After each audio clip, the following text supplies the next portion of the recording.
17 novembre 1978. Speedway, Indiana. Une petite ville tranquille juste à côté d'Indianapolis. Au Burger Chef du 5725 Crawfordsville Road, 4 adolescents sont en train de fermer le restaurant pour la nuit. Jane Freet, 16 ans. Daniel Davis, 16 ans. Ruth Shelton, 17 ans. Mark Flemons, 20 ans.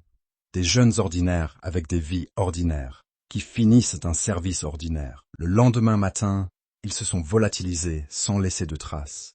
Leurs corps seront retrouvés 2 jours plus tard dans un champ isolé, exécutés de sang-froid.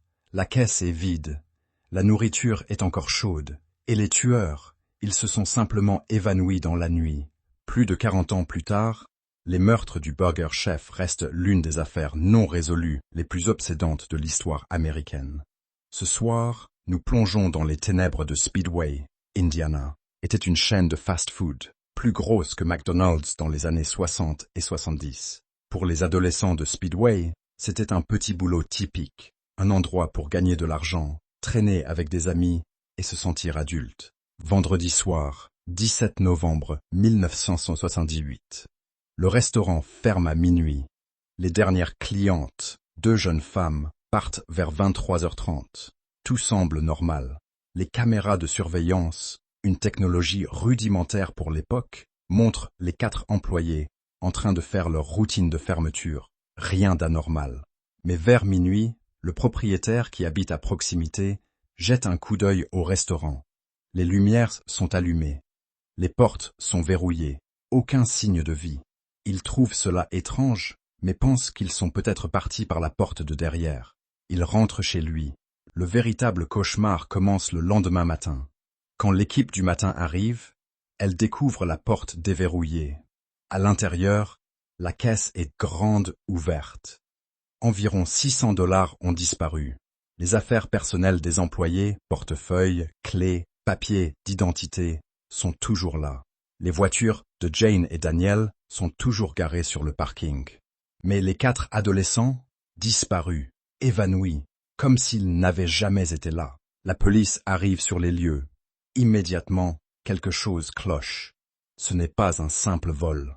Premier indice, de la nourriture est préparée et laissée sur le comptoir, comme si la routine de fermeture avait été brutalement interrompue. Des hamburgers étaient en train de frire quand tout s'est arrêté.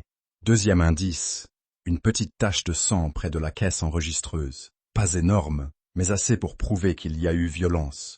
Le scénario le plus probable commence à se dessiner. Un ou plusieurs individus sont entrés dans le restaurant après la fermeture, juste au moment où les employés comptaient la recette de la soirée. Ils les ont forcés à ouvrir le tiroir-caisse. Mais ensuite, pourquoi les avoir emmenés? Un vol aurait pu s'arrêter là. Kidnapper 4 personnes était un risque énorme, sans bénéfice évident. La théorie selon laquelle les tueurs étaient mal connus des victimes, quelqu'un qui savait qu'ils seraient reconnus, devient rapidement l'hypothèse principale. Pendant 2 jours, la panique s'empare de Speedway. Une enquête massive est lancée. Des centaines de personnes sont interrogées, mais aucune piste solide n'émerge. Puis, le 19 novembre, un appel téléphonique anonyme conduit la police vers un champ isolé, à environ 30 km du restaurant, près de la ville de Whitesville. C'est là que l'horreur atteint son paroxysme. Les corps des 4 adolescents sont découverts, alignés sur le flanc d'une colline. Ils ont tous été exécutés de sang-froid. Les analyses balistiques montrent que 2 armes différentes ont été utilisées, un calibre .38 et un calibre .22. Les autopsies révèlent qu'ils ont été tués peu de temps après leur enlèvement, pendant la nuit du 17 au 18 novembre. Pas de lutte, pas de procès, juste une exécution. La communauté est anéantie. Qui a pu commettre des actes d'une telle brutalité? Et surtout, pourquoi? L'enquête s'est transformée en labyrinthe de pistes prometteuses qui n'ont mené nulle part. Le client mécontent. Un homme avait menacé un employé quelques semaines plus tôt après s'être plaint de sa commande. Il a été interrogé et relâché. Aucune preuve. L'ancien employé, un cuisinier renvoyé pour vol, était un suspect sérieux. Il connaissait les procédures de fermeture, mais il avait un alibi. Un tueur en série? Des années plus tard, Certains ont pointé du doigt Tommy Lynn Sells, un vagabond et tueur en série qui a confessé le crime. Mais ses confessions et témoins étaient souvent peu fiables et contradictoires. Les enquêteurs ont fini par écarter cette piste comme non crédible. Le crime organisé? Certaines théories suggéraient que les meurtres étaient liés à un réseau de drogue. Mais encore une fois, aucune preuve. Des décennies de travail n'ont rien donné. L'ADN retrouvé sur la scène de crime n'a jamais correspondu à personne dans les fichiers. Les armes du crime n'ont jamais été retrouvées. Les tueurs se sont volatilisés dans la nuit de l'Indiana. Mais jusqu'à présent, rien. Un suspect s'appelait Robert Carter, qui aurait confessé les meurtres en état d'ivresse dans les années 90. Il est ensuite revenu sur ses aveux. Aucune preuve physique ne le reliait au crime. Une autre théorie pointe vers un groupe de criminels qui aurait braqué des restaurants dans la région à l'époque. Mais encore une fois, aucune preuve. La possibilité la plus troublante, que les tueurs étaient locaux, qu'ils connaissaient ces jeunes, qu'ils sont toujours là, vivant des vies ordinaires, pendant que 4 familles attendent justice depuis 45 ans. Aujourd'hui, le burger chef du 56725 Crawfordsville Road n'existe plus. Il a été démoli en 1997.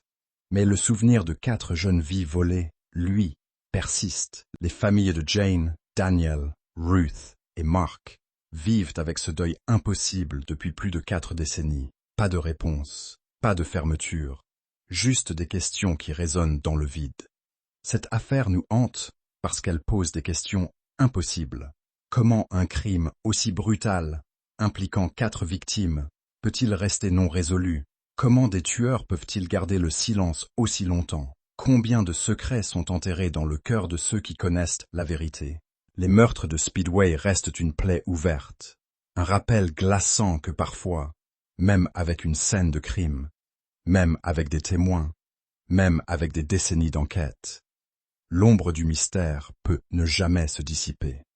Jane Freet, Daniel Davis, Ruth Shelton, Mark Flemons, ils avaient des rêves, ils avaient des projets, ils avaient né une vie, n'oublions pas leur nom. Et si vous savez quelque chose, quoi que ce soit, où que vous soyez, contactez les autorités de l'Indiana. La vérité, aussi douloureuse soit-elle, mérite d'éclater.